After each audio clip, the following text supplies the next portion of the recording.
Every eye in the room froze as the lawyer spoke.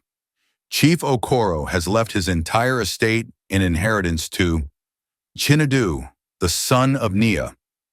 Gas filled the air, followed by chaos. Tariq stood paralyzed. His mother screamed, "Impossible! He's not one of us!" In the corner, Nia held her son tightly, chin raised, eyes unshaken. 10 years of shame, of being ridiculed. And now a single sentence flipped everything.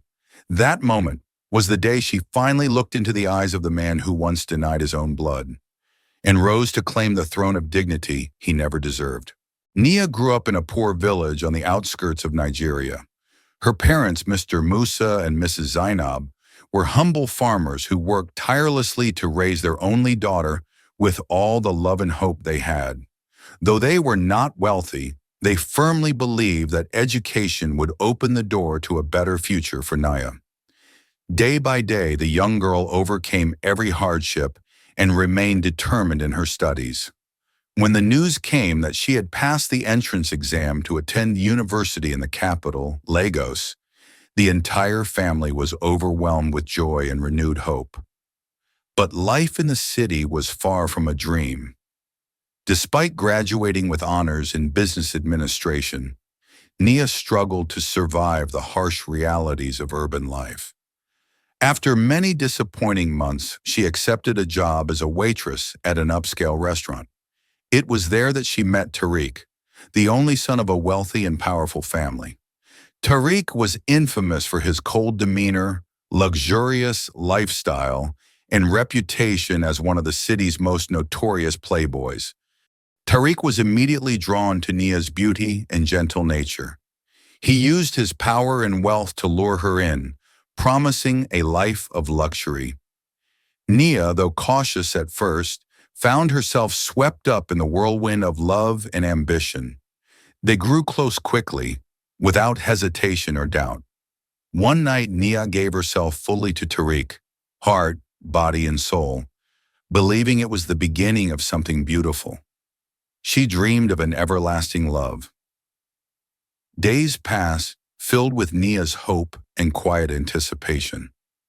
One ordinary morning, she woke up feeling strange. Her heart raced, her stomach fluttered. She went to a nearby clinic for a test. When the nurse handed her the results with a smile, the words hit her like a bolt of lightning. "You're pregnant." Nia stood frozen, her heart skipping a beat. Then joy flooded her. "My baby," she whispered. The thought of becoming a mother, of building a small family with the man she loved, lit up her world for days. With a heart full of trust, Nia called Tariq, expecting him to share in her joy. That evening, when he arrived at her place, she nervously handed him the envelope with the results. His expression shifted from surprise to stone cold. "Pregnant? With whose child?" Tariq asked, his voice flat and suspicious. "Yours, Tariq.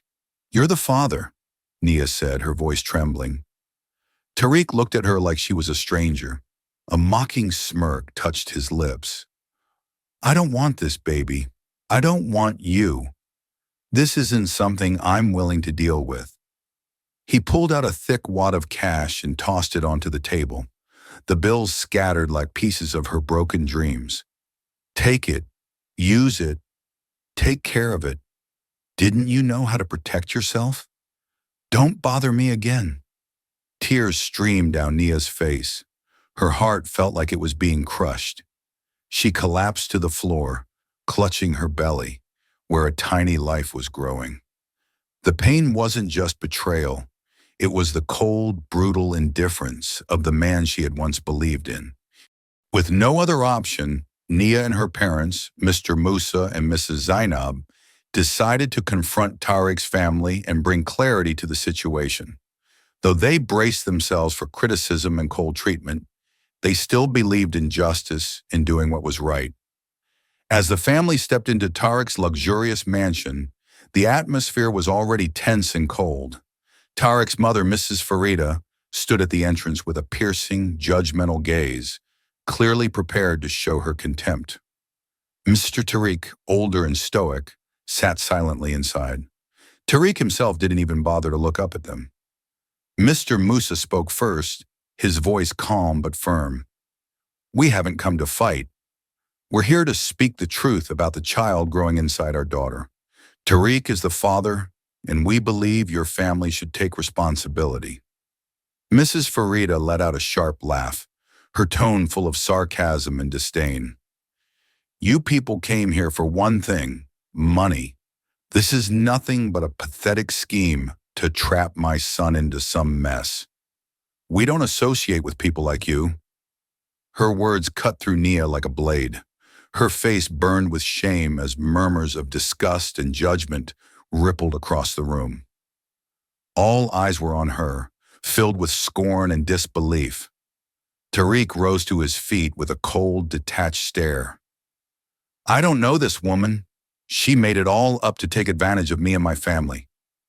Nia struggled to hold back tears, her voice trembling but unwavering. "I have never lied. I carry your son inside me. You can deny it all you want, but the truth will come to light." Mrs. Farida scoffed again. "The only truth here is that your kind came for status and money. Don't expect us to welcome you into this family."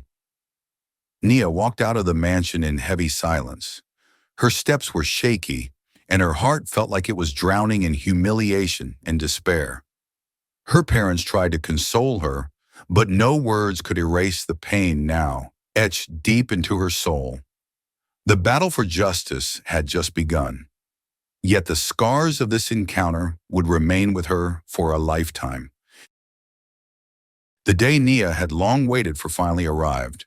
Her baby boy let out his first cry in the warmth of a small hospital room. He was tiny, but his bright eyes shone with a light that mirrored both his mother's soul and the father who had never once acknowledged him. The DNA test results were delivered to Tariq's family, and the numbers left no room for doubt. Tariq was indeed the biological father. The news spread quickly within the powerful family, casting a heavy tension over their once pristine household.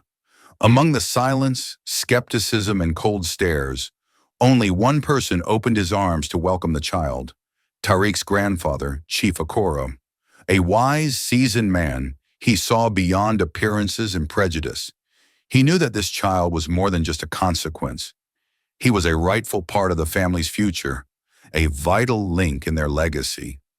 "This boy is one of us," Chief Okoro said with warmth in his voice and emotion in his eyes. "He carries the blood of the Tariq family. He deserves everything that comes with that name." But fate is rarely kind. Just weeks later, during a business trip to a mountainous region, Chief Okoro was involved in a tragic accident. His car flipped on a winding road, and though emergency responders reached him, he didn't survive.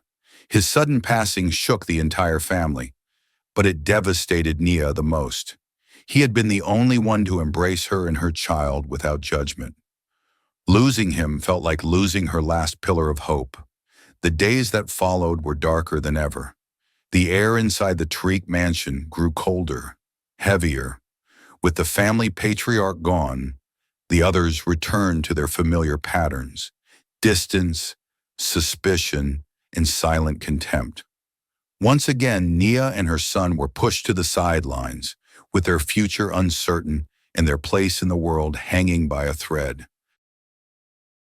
Not long after Chief Okoro's passing, the Tariq family gathered at the mansion for the reading of the will, an event wrapped in tension and uneasy anticipation.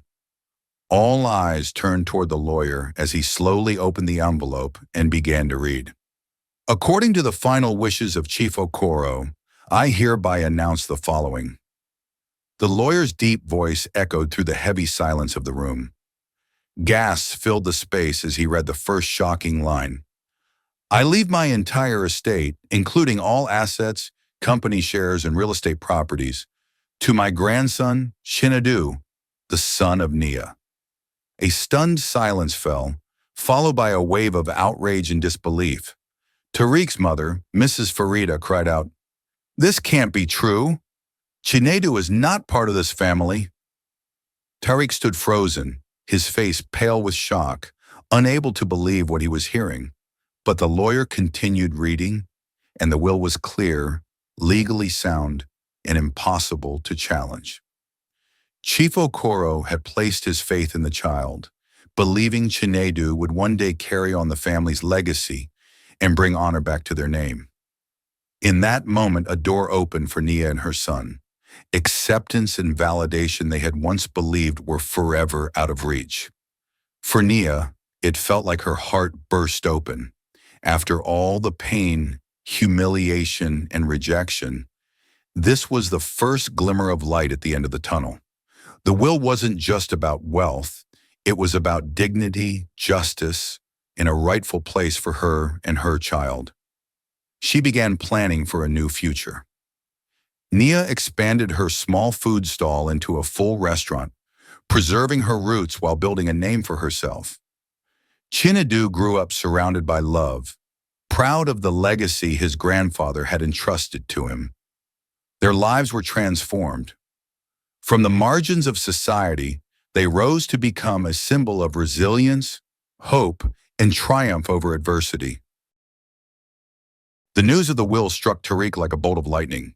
Once the sole heir to a vast fortune, the man who held an empire in his hands now stood on the brink of ruin. Rage, jealousy, and despair consumed his soul. Instead of picking himself up, Tariq spiraled into a reckless lifestyle, numbing the pain with luxury and excess. Long nights in upscale bars, overpriced bottles of liquor, and endless parties dragged him deeper into a bottomless void. One by one, his old friends began to distance themselves, unable to watch the decline of the man who used to command every room. His family, especially his mother, also began to turn away, watching helplessly as Tariq lost all sense of dignity and self-control. Alone in his empty apartment, Tariq sat in silence, lost in thought. Over and over, images of Nia and their son, Chinedu, flooded his mind. A resilient, single mother with tired eyes and unwavering determination, her gaze filled with unbreakable hope. Only now did he truly grasp the weight of his mistakes, the coldness, the denial, the words and actions that had cut so deeply. And now, stripped of wealth and power, Tariq felt hollow, overwhelmed by a deep, consuming regret. On sleepless nights, he asked himself the same haunting questions. Could he turn back time? Could he apologize? Could he become the father he never tried to be? But the answer remained the same. It was far too late. Tariq, once proud and self-assured, was now a broken man, isolated, aimless, and alone. His late regret had become a deep scar, a painful lesson about the price of irresponsibility and lost love. Late at night, Tariq stood motionless by the window of his dimly lit room, staring out at the glittering city skyline, his heart heavy with sorrow. Everything he had once owned, power, money, status, was now just a trail of painful memories and scars that wouldn't heal. Shame weighed on his chest like a boulder, crushing every breath. He had once been the pride of his family, the heir to a powerful legacy, and he had destroyed it all, driven by ego, selfishness, and a refusal to face responsibility. Nia's image returned to him over and over, strong, dignified, wounded yet unbroken. And Chinedu, the little boy he had abandoned, who now carried the legacy Tariq had thrown away. The past couldn't be undone, but the guilt made his heart ache more with every passing day. After many sleepless nights, Tariq made a quiet decision. He would leave the city behind, the judgment, the whispers, the wreckage of a wasted life, and search for peace somewhere far away. A place where he could finally face the truth of who he had become. He packed his bags without a word to anyone. No goodbyes, no explanations. And as he stepped out into the night, the faint street light caught his silhouette, fading slowly into the darkness, like a stranger quietly walking away from the life he once called his own. What do you think of Nia's choice? Can resilience truly conquer everything? Share your thoughts in the comments and spread this story if it touched your heart. Don't forget to follow for more powerful journeys like this one.